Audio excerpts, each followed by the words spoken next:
AP తెలుగుదేశంలోని senior నాయకులు ఒక్కొక్కరు side అవుతున్నారు. ప్రస్తుతం టీడీపీ ప్రభుత్వమే ఉన్నా సీనియర్లకు మాత్రం అవకాశాలు దక్కడం లేదు. దీంతో వారు మౌనంగానే ఉంటున్నారు. ఈ నేపథ్యంలో సీనియర్ నాయకుడు శత్రుచర్ల విజయరామరాజు రాజకీయాలకు దూరంగా ఉన్నారు. ఇక టీడీపీలో ఆయన శకం ముగిసినట్లేనా, లేదంటే మళ్ళీ యాక్టివ్ అవుతారా?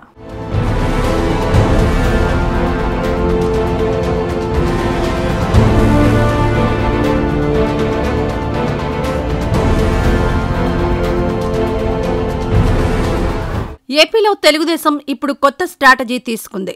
అధినేత చంద్రబాబు నాయుడు పార్టీని పూర్తి స్థాయిలో ప్రక్షాళన చేసే పనిలో పడ్డారు. టీడీపీలో యువ నాయకత్వానికి ఆయన పెద్దపీట వేస్తూ సీనియర్లను ఒక్కొక్కరిగా పక్కకు తప్పిస్తున్నారు. వారికి పొమ్మనకుండానే పొగ పెడుతూ ఉండడంతో సీనియర్లు కూడా చాలా మంది సైలెంట్ అవుతున్నారట. బాబు అవకాశం ఇచ్చినప్పుడే రాజకీయాలు చేద్దాం, అప్పటి వరకు సైలెంట్గా ఉందామనే ధోరణి సీనియర్లలో పెరిగిపోతుందట. ఈ నేపథ్యంలో ఒక సీనియర్ నాయకుడు ఇప్పుడు పార్టీలో యాక్టివ్గా లేకుండా పోయారనే టాక్ వినిపిస్తోంది.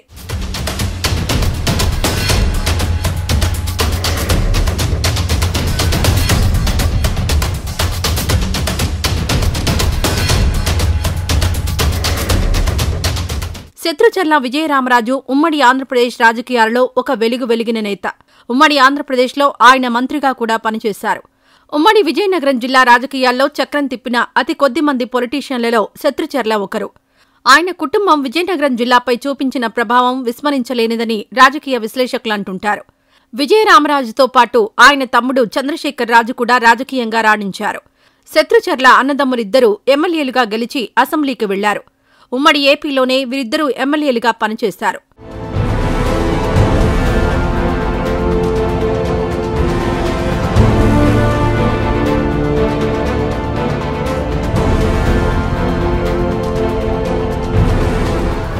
దివంగత ముఖ్యమంత్రి వైఎస్ రాజశేఖర రెడ్డి హయాంలో శత్రుచర్ల హవా ఎక్కువగా నడిచిందన్న టాక్ ఉంది. అయితే ఆయన కాంగ్రెస్ను వీడి టీడీపీలో చేరారు. అక్కడ చేరిన వెంటనే ఎమ్మెల్సీ పదవి ఆయనను వరించింది. అయితే ఆ తర్వాత పాతపట్నం నియోజకవర్గం నుంచి పోటీ చేసి ఓడిపోయారు. 2014లో విభజన అనంతరం చంద్రబాబు సీఎం అయ్యారు. ఆ సమయంలో శత్రుచర్ల ఓడిపోయినా బాబు ఆయనకు ఎమ్మెల్సీ పదవి కట్టబెట్టారు. ఇప్పటి వరకు శత్రుచర్ల రాజకీయం బాగానే నడిచింది. అయితే పాతపట్నంలో శత్రుచర్లపై గెలిచిన కలమట వెంకటరమణ టీడీపీలో చేరడంతో శత్రుచర్ల ప్రాభవానికి గండిపడ్డం మొదలైంది. 2019 ఎన్నికలలో తన మేనల్లుడికి కురుపాం టికెట్ ఇప్పించుకున్న వైసీపీ ప్రభంజనంలో గెలిపించుకోలేకపోయారు. అప్పట్నుంచి రాజకీయంగా ఆయనకు కష్టాలు మొదలయ్యాయట.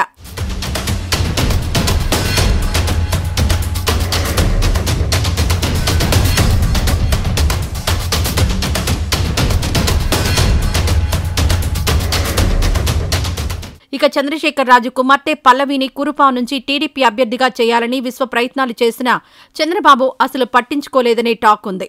మరోవైపు విజయరామరాజు తమ్ముడు శత్రుచర్ల చంద్రశేఖర్ రాజు కోడలు పుష్ప శ్రీవాణి వైసీపీ తరపున 2 సార్లు కురుపాం నుంచి గెలిచారు. అంతేకాకుండా వైఎస్ జగన్ కేబినెట్లో ఏకంగా ఉప ముఖ్యమంత్రిగా పనిచేశారు. ఆ సమయంలోనే కుటుంబంలో చీలికలొచ్చాయనే టాక్ ఉంది. ఈ 3 సంవత్సరాల్లో పుష్ప శ్రీవాణి గోల్డ్ సంపాదించింది. 500 కోట్లు సంపాదించిందట. అసలు 500 కోట్ల కింద ఎన్ని సున్నాలుంటాయో తెలుసా? 500 కోట్లు కాదబ్బా. ఈరోజు పుష్ప శ్రీవాణికి పరీక్షిత్ రాజుకి మంత్రి అయిన తర్వాత 5 కోట్ల ఆస్తులునేమో తీయండి. 500 కోట్లు అన్నారు కదా, 5 కోట్లు ఆస్తులునేమో తీయండి. ఎందుకనంటే ఆస్తులు అనేవి రాసేసుకుని ఇంట్లో దాచుకునే పేపర్లు కాదు కదా, బహిరంగంగా ఆన్లైన్లో ఎక్కేవి. 5 కోట్ల ఆస్తులు పుష్ప శ్రీవాణికి పరీక్షిత్ రాజుకి మంత్రి అయిన తర్వాత ఉన్నాయని రుజువు చేస్తే వేల మంది మా వైఎస్ఆర్ కాంగ్రెస్ పార్టీ కుటుంబ సభ్యుల మధ్యన సవాల్ విసురుతున్నా. మీరు రుజువు చేస్తే రాజకీయాలు వదిలేస్తాం. మరోవైపు కేంద్ర మాజీ మంత్రి వైరిచర్ల కిషోర్ చంద్రదేవ్ తమ్ముడి కొడుకు వీరేష్ చంద్రదేవ్కు టీడీపీలో అత్యంత ప్రాధాన్యత దక్కుతూ ఉండడంతో శత్రుచర్ల ఫ్యామిలీకి కష్టాలు తప్పడం లేదట.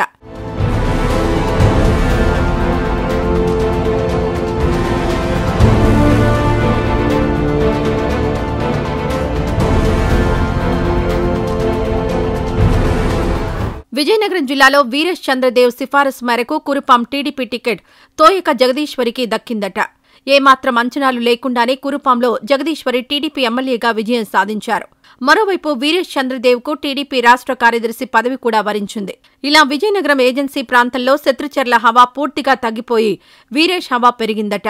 దీన్ని ఇప్పుడు పేరు మారుస్తామంటే నేను శాసనసభ్యుడిగా ఉన్నంతకాలం ఇది నాగూరు నియోజకవర్గంగా ఉండాలి.